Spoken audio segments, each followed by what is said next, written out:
We continue the integration, and in this lesson we are going to cover about the fundamental theorem of calculus. So the fundamental theorem of calculus is in two parts. So we'll discuss each part, then give an example to illustrate how we can demonstrate this theorem involving calculus on integration. So the first one, the fundamental theorem of calculus part 1.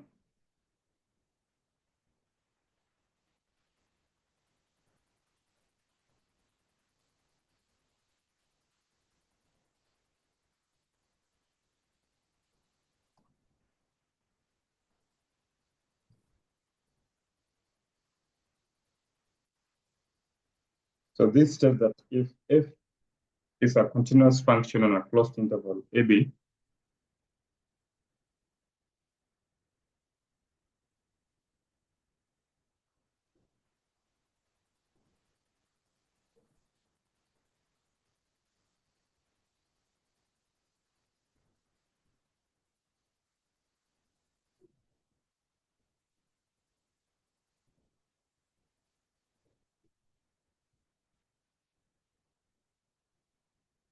then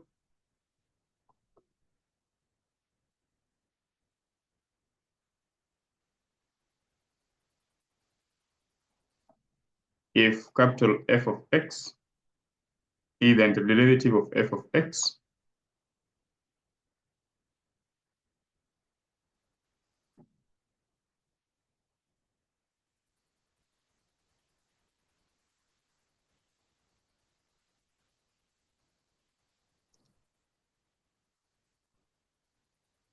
we have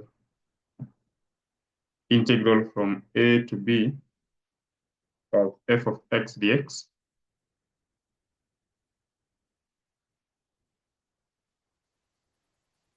is given by capital F of b minus capital F of a. And we can recall from the normal way of computing the definite integrals that this really how we evaluate definite integrals. So let's give examples to illustrate this theorem works.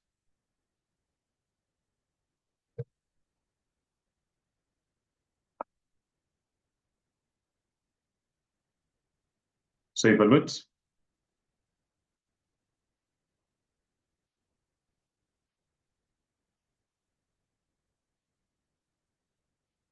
the integral from minus pi over 4 to pi over 4 of the function sec squared x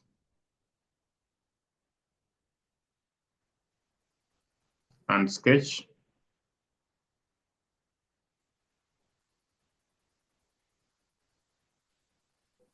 the region.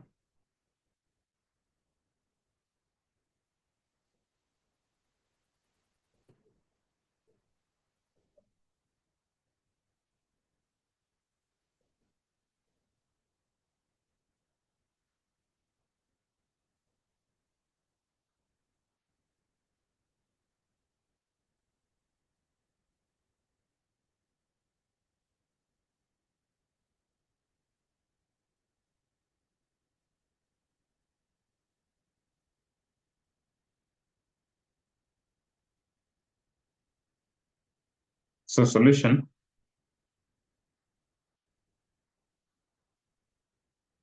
So we know that the derivative of tan function is sec squared function. So it means the integration of sec squared is tan. So recall that given y is tan x, then dy dx is sec squared x.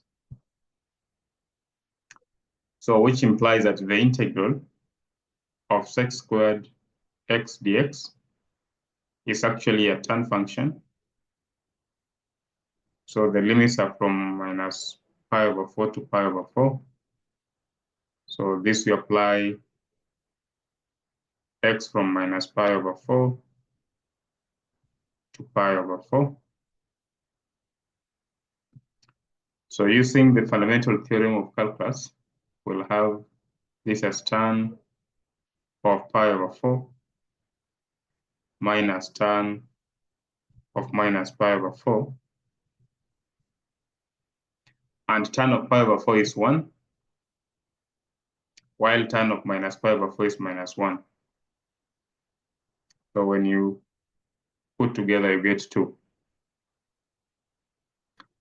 Then the sketch of this function, if this is our y-axis, then this is 1, this is 2.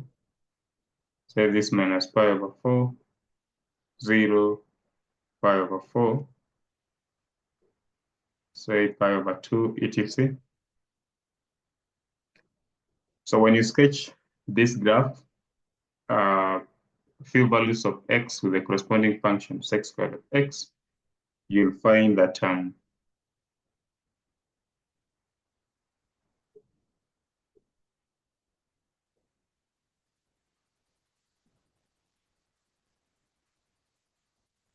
so this, the region defined, so this is a graph of sec squared x, and then in the interval specified, we have this as the defined region. So what I'm shading is the region defined by the curve sec squared x from minus pi over 4 to pi over 4.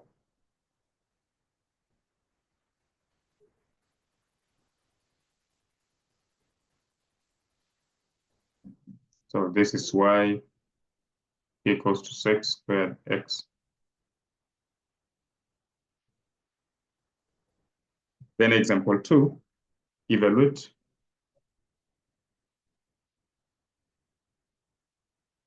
integral from 0 to pi of cos x dx.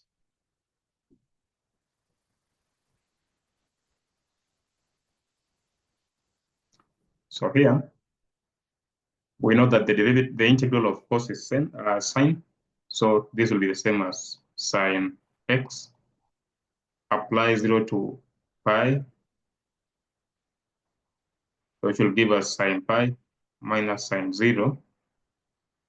And sine pi is 0, sine 0 is 0. So the answer will be 0.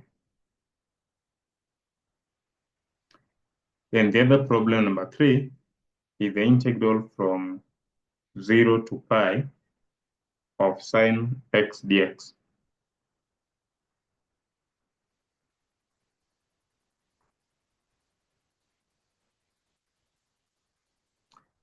So by definition, when you integrate sine, you get negative cos. So you have negative cos x.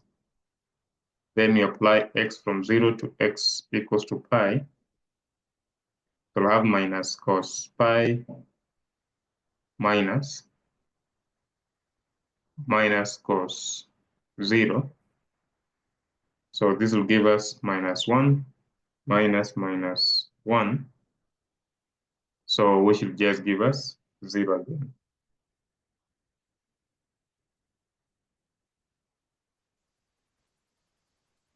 Then that was example 3. So example 4, integral from 0 to 1 of dx over x plus 1. So here, integral of 1 over x plus 1 dx, we use substitution method. So let u to be x plus 1, which is the same thing as saying du is the same as dx.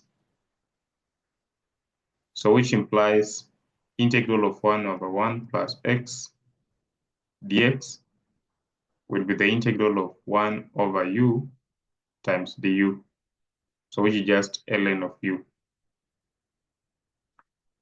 So this follows that integration from 0 to 1 dx over x plus 1 will be ln of x plus 1, then x from 0 to 1, which will be ln of. Now, when you replace 1, you'll have ln of 2 minus, when you replace 0, you'll have ln of 1. So using properties of logarithms, this will be ln of 2 over 1, which is just ln of 2.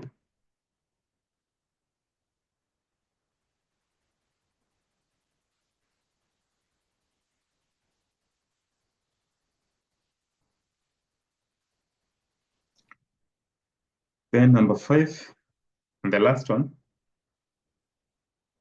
integral from 0 to 1 dx over x squared plus 1. So we know that the derivative of tan inverse of x is 1 over x squared plus 1. So it means that the integral of 1 over x squared plus 1 is tan inverse of x. So this will be tan inverse of x. You apply limits from 0 to 1. So this will be tan inverse of 1 minus tan inverse of 0, which will give us pi over 4, the value of tan inverse of 1. Tan inverse of 0 is 0, and so the answer will be pi over 4. So that is basically what we do on the application of the first fundamental theorem of calculus part 1. Then let's see the other version of fundamental theorem of calculus part 2.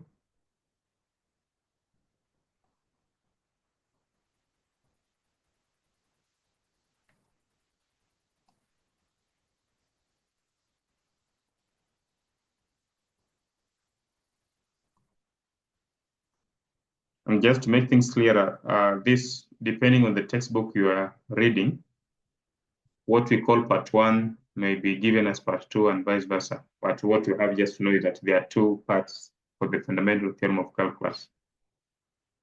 So this one states that assume that the function f of x is continuous on an open interval I, and let a number a be contained in this interval I. Then the area function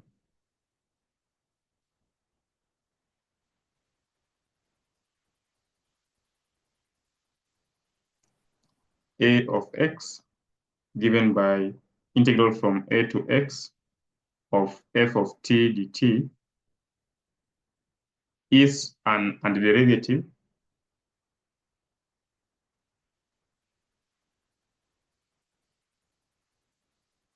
of f of x on this interval I. That is to say that when you differentiate this area function, we get f of x. Equivalently, this can be stated as the derivative of this area function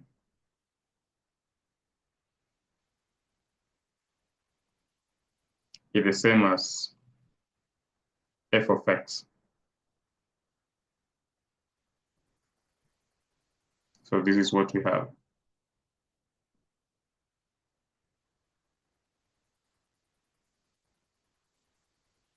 So another textbook can actually state this theorem. Just a minute.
So then now, another textbook can actually state this theorem as if f of x is continuous on the interval AB, then the antiderivative capital F of x is the same as integral from a to x of f of t dt is continuous on this closed interval AB and differentiable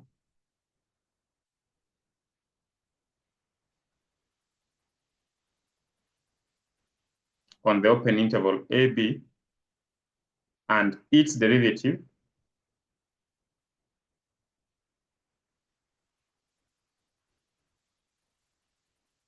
is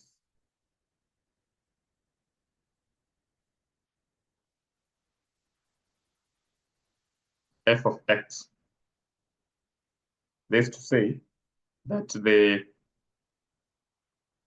capital F prime of x is the same as d dx integral from a to x of f of t dt must always give us the function f of x.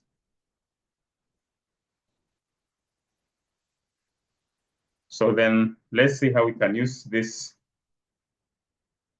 theorem to compute derivative of the following functions. So examples: use fundamental theorem of calculus to find dy dx if, so part A, y is the integral from a to x of t cubed plus 1 dt.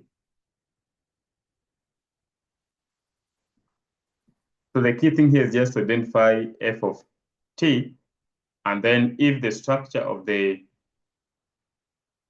integral is of this form as given here, then we just replace t for x, then find the derivative of this function.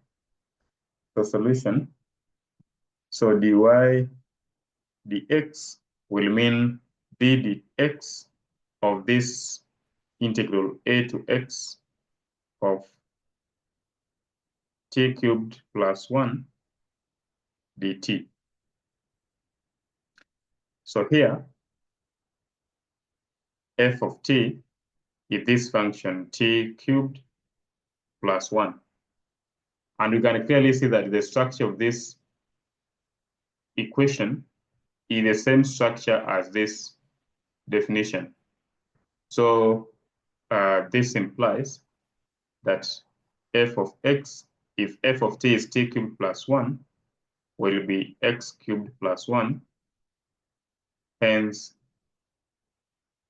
dy dx is the same as d dx of the integral from a to x of t cubed plus 1 dt is the same as x power 3 plus 1.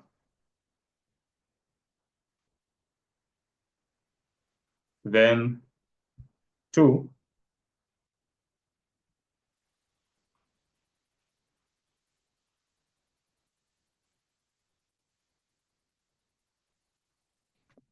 we have y is integral from x to 5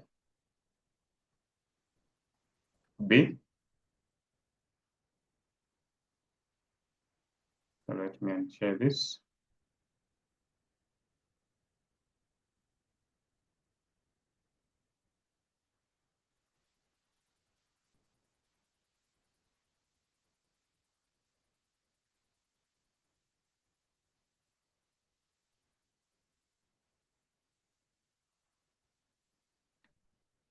So the second one,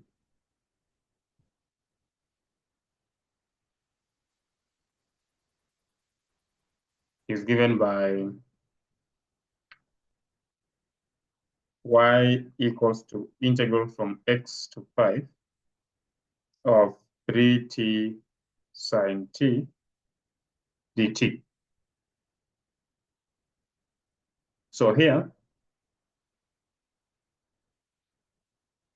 we can clearly see that f of t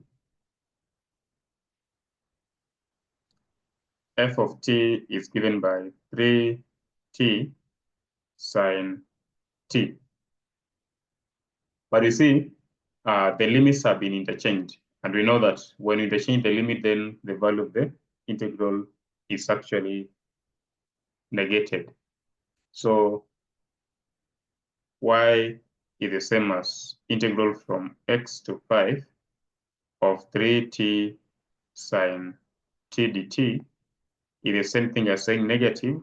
Now, when then you reverse the limits, 5 to x, then 3t sine t dt. So which implies that the derivative dy dx is the same as d dx of integral from x to 5, 3t sine t dt is negative d dx integral from 5 to x of 3t sine t dt. Then now this structure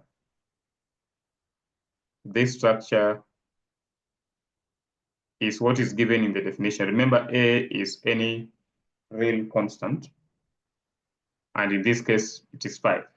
So this implies that dy dx, which is negative d dx, 5 to x, 3 t sine t dt will be negative f of x. And if f of t is given by this, then it's very easy to define f of x. So therefore, the answer will just be negative 3x sine x as the final solution. Then see, we have y equals to integral from 1 to x squared of cosine of t dt.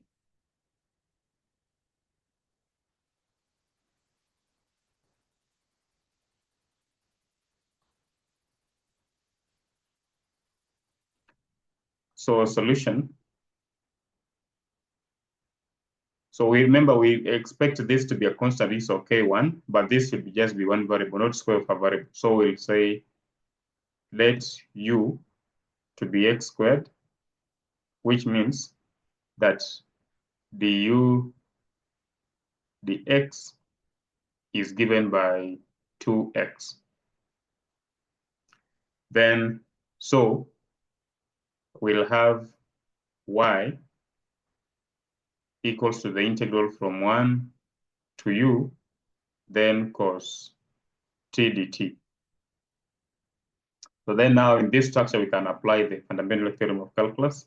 So we say dy dx will be dy. So dy du now, because this variable is u, so dy du the same as the d du 1 to u cos t dt, and this will be f of u by definition. So f of t is given by cosine of t, so which means f of u will be cosine of u. So dy du will be cos u. Then by chain rule, dy dx is the same as dy du times du dx. So it will give us cosine of u times du dx is the same as 2x. So which will be given by 2x cosine of u, but we remember u is our own creation. So the answer will be 2x cosine of x squared. Then lastly, y is given by the integral from 1 plus 3x squared to 4 of 1 over 2 plus e power t dt.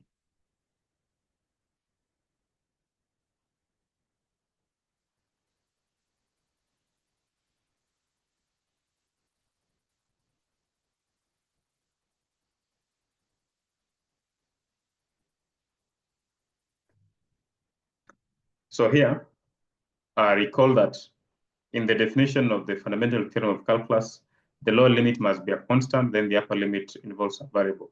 So then, using properties of definite integrals, this is the same thing as saying negative 4 to 1 plus 3x squared, then 1 over 2 plus e raised to power t dt.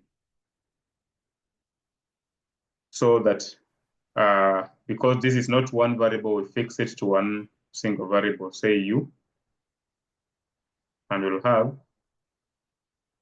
let u to be 1 plus 3x squared, so which means du dx will be 6x. Then by doing so, then it means that we'll have y equals to negative integral from 4 to u of 1 over 2 plus e raised to power t dt. So dy du will be d du of, actually negative d du of this integral 1 over 2 plus e raised to power t dt. So here f of t is 1 over 2 plus e power t. And because now we are moving from 4 to u, then this actually is in the form of definition of the fundamental theorem of calculus. So this is just the same as negative f of u, which will be negative 1 over 2 plus e power u. So then by chain rule, so this is the same thing as saying negative 1 over 2 plus e power, our u is 1 plus 3x squared.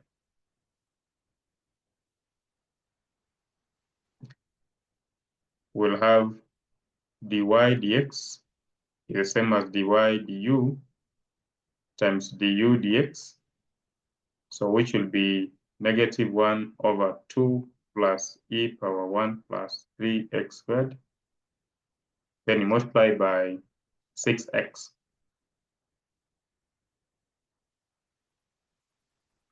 So therefore, the answer will be negative 6x over 2 plus e power 1 plus 3x squared as our final solution. So that is generally how we compute the derivatives using fundamental theorem of calculus. Or maybe just we can add one more example. So given or find the derivative of a of x equals to integral from minus square root of pi to x of sine of t squared dt, and calculate a prime at 2, a prime at 3, and a at 2.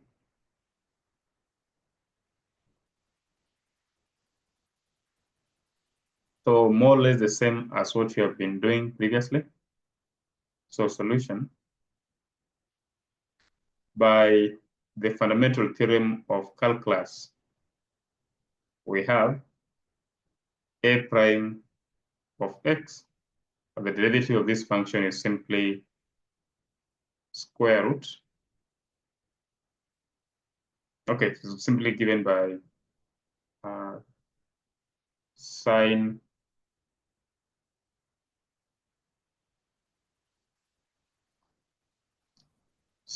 of x squared. So which means a prime at 2 will be sine of 2 squared. Then you can compute that. A prime at 3 will be sine 3 squared. Then you can always get the answer for that. And the n, then a at 2 is the same as integrating from minus pi to 2 of sine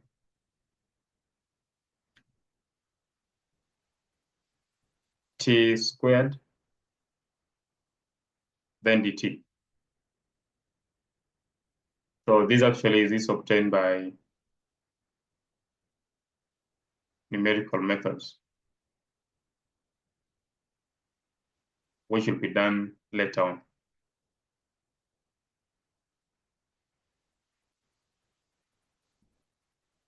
So in a similar manner, you can compute as many problems involving the fundamental theorem of part 1 and fundamental theorem of part 2. As I've said, note that different textbooks label them differently. Part 1 form may be given as part 2, but at the end of the day, know that there are 2 versions of the fundamental theorem of calculus.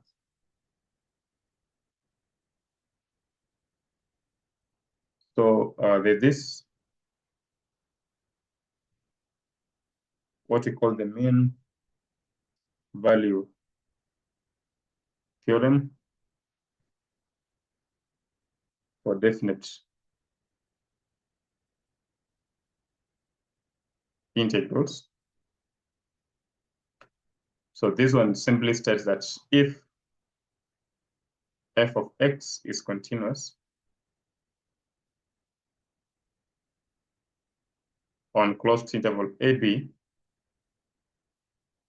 then at some point C, which is in this interval AB,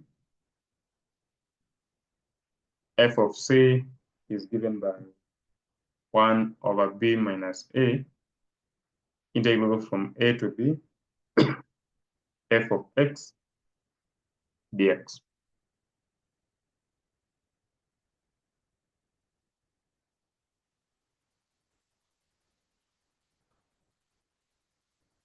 Then the average or mean of a function, if f of x is an integrable function,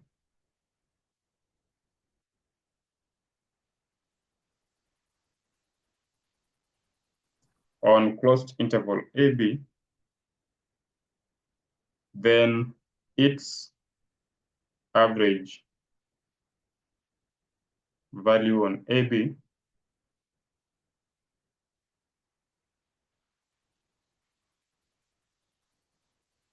also called is mean is, so we write average of f is 1 over b minus a, integral from a to b of f of x dx. So for example, average value of f of x given by x squared on interval 0 to 2 is, you write average of f is 1 over 2 minus 0, integral from 0 to 2 of x squared dx. So this is the same as a half, integral from 0 to 2 of x squared dx, which is a half. So this is the same as x cubed over 3, then 0 to 2. So I'll have a half into 2 power 3 over 3 minus 0 power 3 over 3. Then when you compute this one, that is what will give you the average value. So in the next class, we discuss the area under graph or area between two graphs. Thank you.